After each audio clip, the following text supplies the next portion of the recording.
Get everything ready. We'll be there at noon. That exact text lit up my phone screen on a bright Friday morning sent by my daughter-in-law, Sarah. There was no, "Hello, Alice," no, "How are you doing?" and certainly no, "Do you mind if we come up this weekend?" It was just a direct, absolute command. My name is Alice Bennett. I am 68 years old, a widow for the past 7 years, and the sole owner of a quiet, beautiful lake house in northern Michigan. My husband and I worked our entire lives to pay off this little slice of heaven. But ever since he passed away, my son David and his wife Sarah have treated my home like their personal, fully staffed summer resort. For the past 5 years, every holiday and summer weekend followed the exact same exhausting script. They would announce their arrival at the very last minute.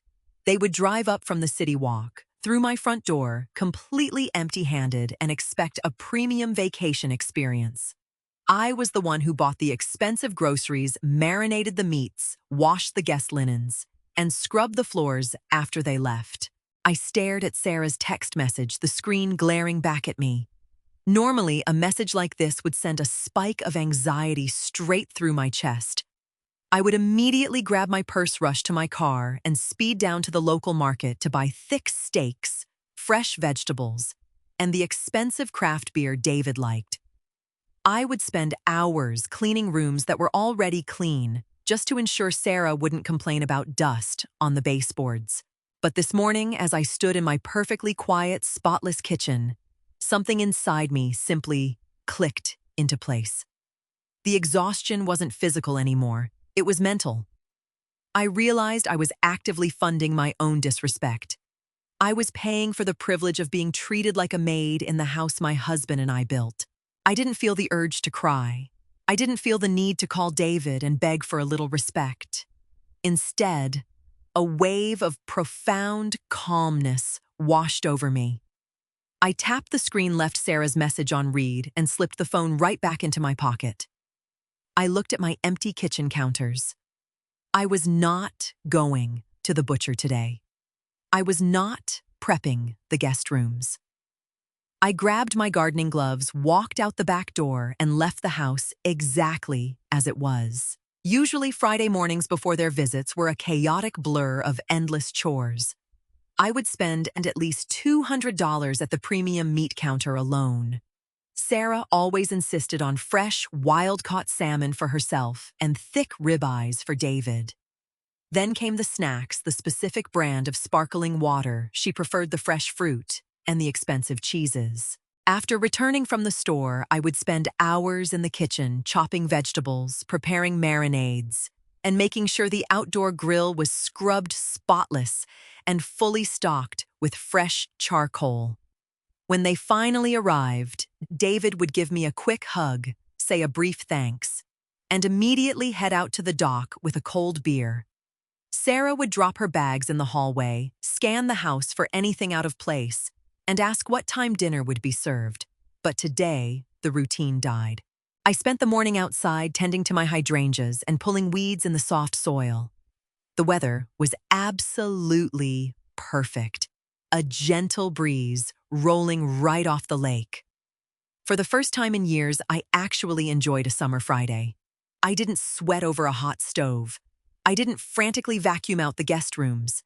I just enjoyed the home I worked so hard to keep. Around 11 o'clock, I walked back inside to make myself an early lunch. I opened my refrigerator. It was beautifully, peacefully bare. On the middle shelf sat a single piece of leftover grilled chicken, a small bowl of mixed salad greens, and a pitcher of my homemade iced tea. There were no massive platters of raw meat waiting to be cooked. There were no expensive appetizers. There was just enough food for one person. I fixed my small plate, poured a tall glass of tea, and walked out to the wooden rocking chair on my front porch. I sat down, ate my quiet meal, and listened to the birds in the trees. I knew exactly what was coming, and I felt completely ready for it. Right at noon, I heard the familiar heavy crunch of tires rolling onto my long gravel driveway. But it wasn't just David's black SUV pulling up to the house. There was a second car trailing right behind them. David parked his SUV near the garage, and Sarah stepped out before the engine even cut off. She was already adjusting her oversized designer sunglasses, her large leather tote bag slung over her shoulder. I remained in my rocking chair, watching silently as the second vehicle parked right next to theirs. The doors opened, and out stepped Sarah's parents, Brenda and Tom. I took a slow sip of my iced tea. Brenda and Tom lived down in Ohio and had never once visited my lake house. Sarah had never mentioned bringing them. She had clearly invited her parents up for a lavish weekend getaway, entirely at my expense, without even bothering to ask if I was okay with hosting 2 extra adults. She had promised them a luxury lakeside retreat, fully expecting me to play the silent, accommodating host. They all walked up the wooden steps to the porch. Just as I expected, not a single one of them was holding a grocery bag. No one brought a dessert. No one held a bottle of wine. They arrived with nothing but their overnight luggage, fully ready to consume whatever I had prepared. Alice, the drive was absolutely brutal. Sarah sighed loudly, dropping her heavy tote onto one of my clean patio chairs. She didn't offer a hug or a greeting. Tell me the grill is hot. We are all starving. My parents skipped breakfast just so we could make good time. Brenda smiled a bit awkwardly, looking around the porch. Your home is lovely, Alice. Thank you so much for having us. Sarah told us you were preparing a massive barbecue. David walked up the steps carrying 2 heavy suitcases. Hey, Mom, he greeted, barely looking up. I hope you got those cheddar sausages I like. I'm famished. I didn't jump up to help with the bags. I didn't rush to the kitchen to fetch them cold drinks. I stayed firmly seated in my rocking chair, holding my glass. I looked at Sarah, offering a polite, calm smile. The grill is perfectly clean, Sarah, I replied smoothly. It was the exact truth. It was clean because I hadn't touched it. Sarah didn't catch the nuance in my voice. She just nodded confidently, assuming everything was proceeding exactly as she had demanded. She marched past me, opening the front door and leading her parents directly inside toward the kitchen. David lingered on the porch for a moment, stretching his lower back with a groan. Mom, you wouldn't believe the traffic on the interstate. I really hope you bought those thick-cut ribeyes Sarah likes. She's been talking about them since Tuesday. I kept my gaze fixed on the calm water of the lake. I didn't go to the butcher this week, David. He stopped stretching and frowned, his eyebrows pulling together in confusion. Wait, what, you didn't go to the butcher? Then what are we grilling? Before I could even formulate an answer, Sarah's sharp, panicked voice echoed from inside the house. Alice, where is the food? I slowly stood up, smoothing out the front of my slacks. I walked inside, leaving the bright afternoon sun for the cool shade of the house. David followed closely behind me, his confusion turning into mild concern. We entered the kitchen. Sarah was standing frozen in front of my wide-open refrigerator. The bright internal LED lights illuminated the painfully bare shelves. Brenda and Tom stood awkwardly near the marble kitchen island, expecting to see massive bowls of potato salad and platters of marinated meats. Instead, they were staring at a bottle of ketchup, half a carton of milk, and my empty lunch plate in the sink. Sarah turned around, her face flushed with a mix of embarrassment and rising anger. She pointed a perfectly manicured finger at the empty shelves. There's nothing in here, she snapped, dropping her wealthy hostess act entirely. Where did you put the groceries for the barbecue? I leaned casually against the wooden door frame, crossing my arms over my chest. I looked directly into her eyes, letting the heavy silence stretch out for just a few seconds, so everyone could feel the weight of the moment. I didn't buy any, I stated plainly. Sarah blinked rapidly, completely baffled. The concept of me not following her orders simply did not compute in her brain. What do you mean you didn't buy any? she demanded, her voice rising an octave. I texted you this morning. I specifically told you to get everything ready. My parents drove 3 hours for this barbecue, Alice. I nodded, keeping my tone perfectly even and calm. I refused to raise my voice. I saw your text, Sarah, but this is my home, not a bed and breakfast. I don't take direct orders, and I certainly do not cater parties I wasn't asked to host. Brenda and Tom shifted uncomfortably, suddenly realizing they had walked into the middle of a major family conflict. Tom stared intensely at the floorboards, desperately wishing he was anywhere else. David rushed forward, stepping between me and the open refrigerator, desperately trying to smooth over the tension. "Mom, come on," he pleaded, using that boyish, charming tone he always deployed when he wanted me to fix his messes. "We do a barbecue when we come up. You know Sarah loves your cooking. You usually have everything set up for us." "Usually I do," I agreed quietly.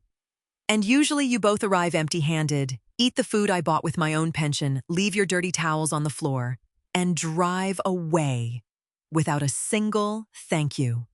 But that routine ended today. Sarah's face turned bright red. She wasn't used to me speaking back, let alone doing it in front of her parents.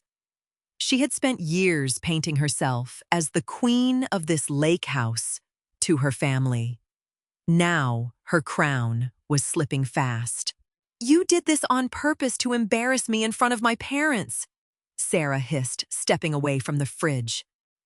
"I did nothing," I corrected her gently.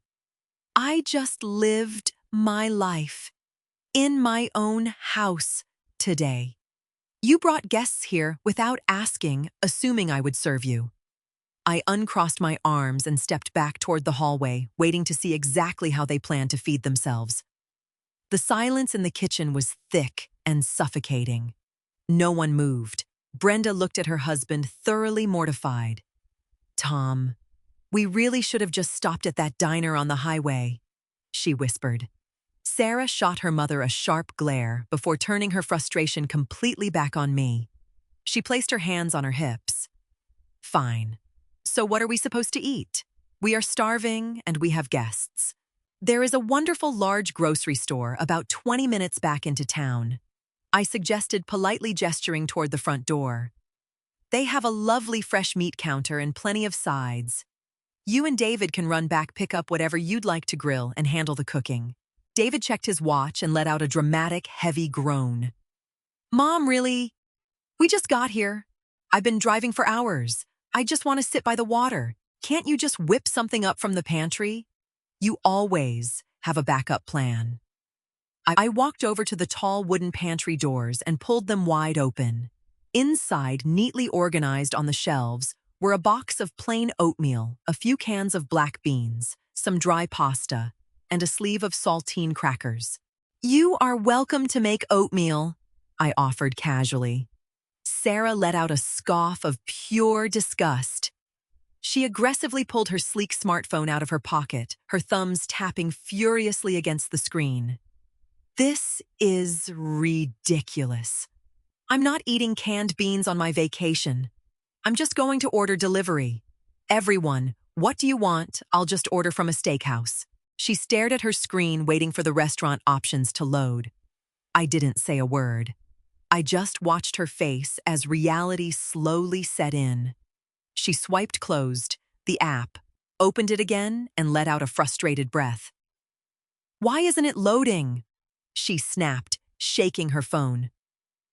"Because we are on a private lake 20 miles from the nearest town," I reminded her softly. "No one delivers out here. There's no DoorDash out here at all," Sarah complained, panic finally replacing her anger. "We are in the absolute middle of nowhere." "I enjoy the peace and quiet," I replied, smiling gently. "It keeps the traffic down." David sighed heavily, realizing that his afternoon of sitting by the dock with a cold beer was officially ruined. He reached into his pocket and pulled his car keys back out. "Fine. I will drive back to town and go to the store." Write down a list, Sarah. He turned to face me. He didn't take a step toward the door. Instead, he just stood there holding his hand out expectantly, palm facing up. I looked at his empty hand. In the past, this was the exact moment I would have surrendered. I would have opened my purse, pulled out a crisp $100 bill, or handed over my credit card just to end the awkwardness and avoid Sarah's relentless complaining. I had funded their lifestyle for years to buy their company. Today, my purse stayed firmly on the entryway table. Instead of reaching for my wallet, I opened a kitchen drawer, pulled out a folded, reusable canvas shopping bag, and placed it right into David's outstretched hand. His hand stayed suspended in the air for a long moment, his fingers clutching the cheap canvas fabric. He looked down at the bag, then back up at me clearly, waiting for the plastic card that was not coming. Prices have gone up at the market lately. I noted, casually walking over to the sink to wash my iced tea glass. Oh, and make sure you grab a large bag of charcoal while you are there. You used the very last of mine over the 4th of July weekend and never replaced it. David slowly lowered his hand, his cheeks flushing a bright, embarrassed pink. The free ride was officially over, and the realization was hitting his wallet hard. Without saying another word, David turned on his heel and walked out the front door, the screen door slamming shut behind him.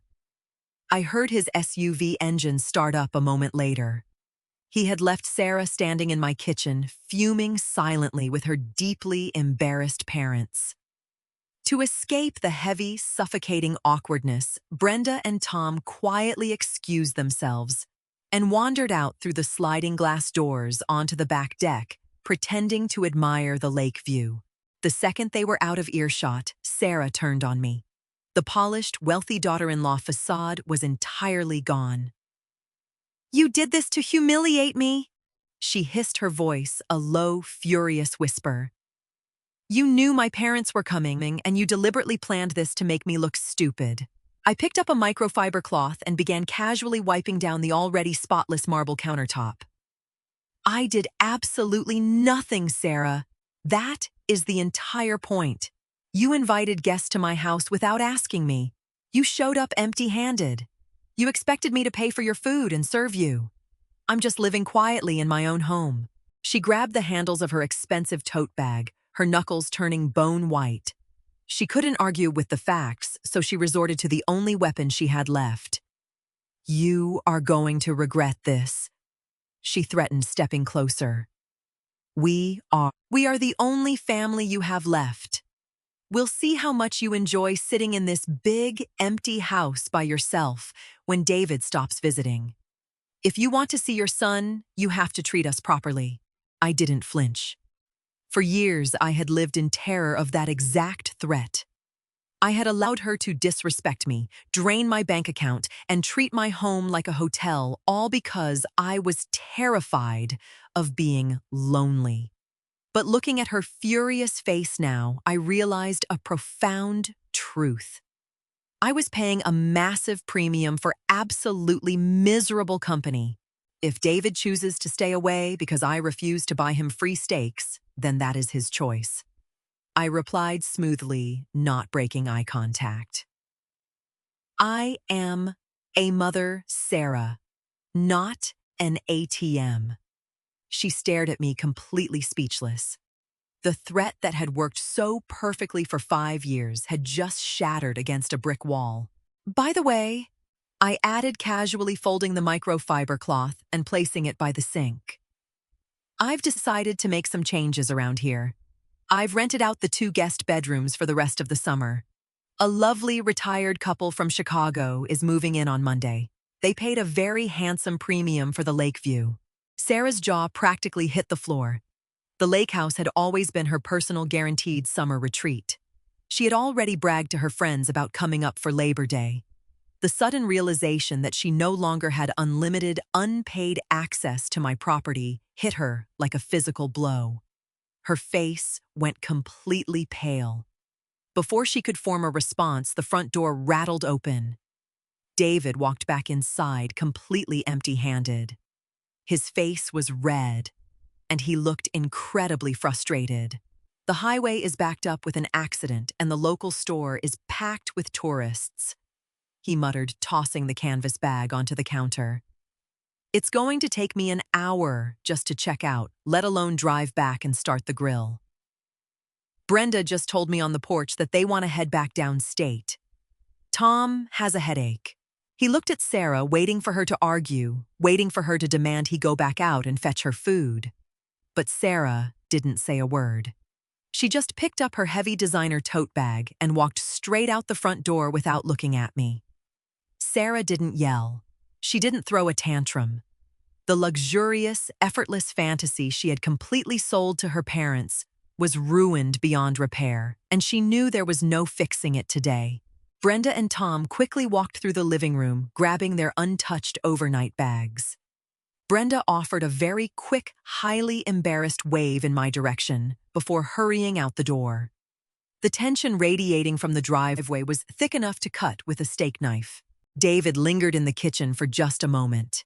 He looked at me, a complex mix of frustration, guilt, and realization crossing his face. He finally understood that the boundaries had permanently shifted, and he had no idea how to handle it. He didn't apologize, but he didn't demand anything else either. "See you later, Mom," he mumbled quietly, turning away. "Drive safe, David," I replied. I walked out to the front porch and stood by the railing. I watched as they packed themselves back into their cars. The heavy doors slammed shut, the engines fired up, and they slowly backed out of my gravel driveway. I raised my hand and offered a polite wave as the cars disappeared down the tree-lined road. The heavy dust settled and my property was completely beautifully silent once again. I didn't have a mountain of dirty plates to wash. I didn't have sandy, wet towels to collect from the bathroom floors. I hadn't spent a single penny of my savings, and my heart rate was perfectly steady. I walked back inside my quiet house, pulled my leftover chicken and salad from the fridge, and poured myself a fresh glass of iced tea. I carried my small meal out to the back deck, sitting down in my favorite chair just as the sun began to set over the calm, glassy water of the lake. I took a deep, refreshing breath of the cool evening air. Setting boundaries didn't require screaming, arguing, or calling lawyers. It just required the quiet, undeniable strength to finally close my wallet and put my own peace first.